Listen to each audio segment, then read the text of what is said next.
கர்த்தருக்குள் பிரியமானவர்களே, ஆண்டவராய் இயேசுவின் புண்ணிய நாமத்தினாலே உங்களை வாழ்த்தி வரவேற்கின்றேன். இந்த நாளினுடைய செய்தியின் தலைப்பு வெயிட்டிங் ஃபார் காட்ஸ் டைமிங் என்பது. ஆண்டவர் குறித்த அந்த காலங்கள், அந்த நேரத்திற்காக நாம் காத்திருக்க வேண்டும்.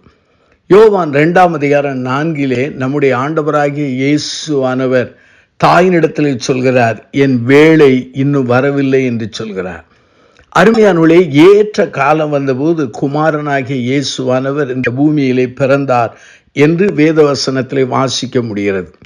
வெயிட்டிங் ஆன் காட், அதாவது கர்த்தருக்கு காத்திருத்தல் என்கிற அந்த பதமானது வேதாமத்திலே 116 தடவை வருகிறது. அதாவது கர்த்தருக்கு காத்திருப்பதல் ஒரு காரியம், அதே சமயத்தில் கர்த்தருடைய நேரத்துக்காக காத்திருத்தல் இன்னொரு காரியம். இந்த இரண்டு ஒன்றோடு ஒன்றாக இணைந்திருந்தாலும் கொஞ்சம் வித்தியாசம் இருக்கிறது. நீங்கள் வேதாமத்தை நீங்கள் வாசிப்பீர்கள் என்றால் அநேக மக்கள் ஆண்டவருக்காக காத்திருந்தார்கள். ஆனால் ஆண்டவர் குறித்திருக்கிற காலம் வரையிலும் பொறுமையோடு இல்லாததினாலே அநேக தோல்விகள், பிழைகள், அது மாத்திரமல்லாமல் வீழ்ச்சிகளை அல்லது தவறான பாதையிலே நடந்து சென்றதை நம்முடைய வாழ்க்கையிலும் திருமறையிலும் நாம் புரிந்து கொள்ள முடிகிறது. முதலாவதாக வேதாமத்திலிருந்து 4 காரியங்களை, 4 உதாரணங்களை சொல்கிறேன். ஒன்று ஆபிரகாம். பழைய ஏற்பாட்டிலே ஆதியாமத்திலே காணப்படுகிற விசுவாசிகளின் தகப்பன் என்று அழைக்கப்படுகிற ஆபிரகாம். இவனுக்கு ஆண்டவர் குமாரனை தருவேன் என்று சொன்னார். அந்த வாக்குத்தத்தத்தை நிறைவேற அங்கே 25 ஆண்டுகள் பிடித்தன.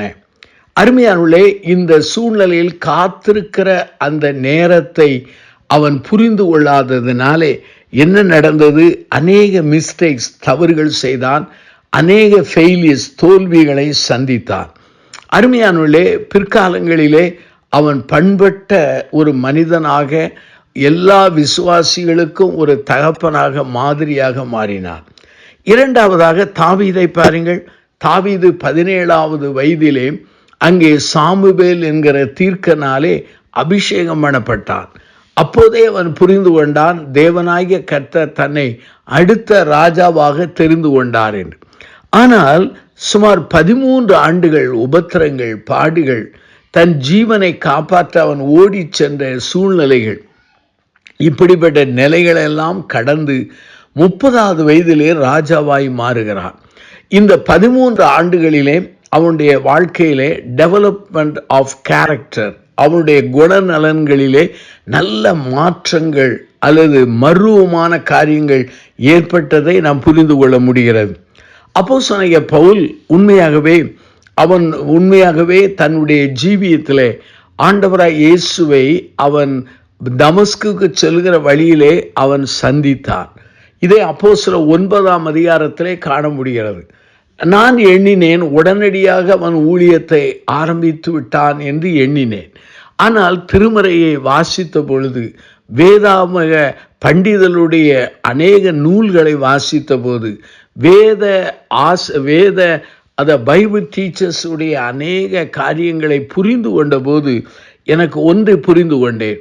அவன் ஆண்டவரை அறிந்து கொண்ட பிற்பாடு 3 ஆண்டுகள் அரேபிய தேசத்துக்கு சென்றான். இது கலாத்தியரின் புஸ்தகம் 1ஆம் அதிகாரம் 17-18 வருகிறது. பிற்பாடு அவன் தன் சொந்த ஊரிலே சென்று 13 ஆண்டுகள் கூடார தொழிலை செய்து கொண்டே காத்திருந்தான். இந்த சூழ்நிலையிலே பொறுமையை அவன் பெற்றுக்கொண்டான். ஆண்டவருடைய தெளிவான நடத்துதலையும் அழைப்பையும் திட்டத்தையும் புரிந்து கொண்டான். ஆண்டவருடைய பெரிய வெளிப்படுத்தலை அறிந்து கொண்டான். பர்னபா என்பவன் அந்தியோக்கு அனுப்பப்பட்ட போது பர்னபா அவனை தேடி கொண்டு வந்து அந்தியோ சபையிலே ஊழியத்திலே பயன்படுத்துகிறார். பெரும்பான்மையான வேத பண்டிதர்கள் சொல்லுகிற கருத்து என்ன? இந்த சம்பவம் நடைபெறும் போது இந்த அருமையான பவுல் என்பவன் 17 ஆண்டுகள் கழித்து அவன் காத்திருந்த பிற்பாடு பயன்படுத்தப்படுகிறான் என்பதை கோடிட்டு எழுதுகிறார்கள். நம்முடைய ஆண்டவராய் இயேசுவானவர் அவரை குறித்த அங்கு வாக்குத்தத்தம் ஆதியாகமம் அங்கே 3ஆம் அதிகாரம் 15 வருகிறது, ஸ்திரீயின் வித்து என்று. சுமார் 4000 ஆண்டுகள் கழித்து குமாரனாகிய கிறிஸ்து இந்த உலகத்திலே பிறந்தார். அருமையானுள்ளே, ஆண்டவருக்கு காத்திருக்கிற நாம் அவருடைய வேளையை, நேரத்தை, காலத்தை புரிந்து கொள்ளாததினாலே அநேக சமயங்களிலே தடுமாறி விடுகிறோம். என்னுடைய வாழ்க்கையில கூட நான் ஆண்டவருடைய ஊழியத்தின் பாதையிலே காத்திருக்க ஆரம்பித்தேன். ஆனால் காலப்போக்கிலே வருடங்கள் கூடும்போது, வயது ஆகும்போதுதான் ஆண்டவர் நம்முடைய வாழ்க்கையிலே தன் திட்டத்தை, வாக்குத்தத்தத்தை, தம்முடைய வெளிப்படுத்தலை, தம்முடைய தரிசனத்தை நிறைவேற்றுவதற்கு ஒவ்வொரு காலங்கள் வைத்தார் என்பதை புரிந்து கொண்டேன்.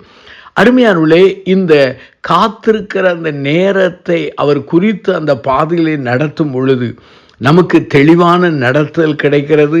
நம்மை அவர் கரம் பிடித்து நடத்துகிறார். நம்முடைய விசுவாசமானது இந்த காலங்களில் பரீட்சிக்கப்படுகிறது.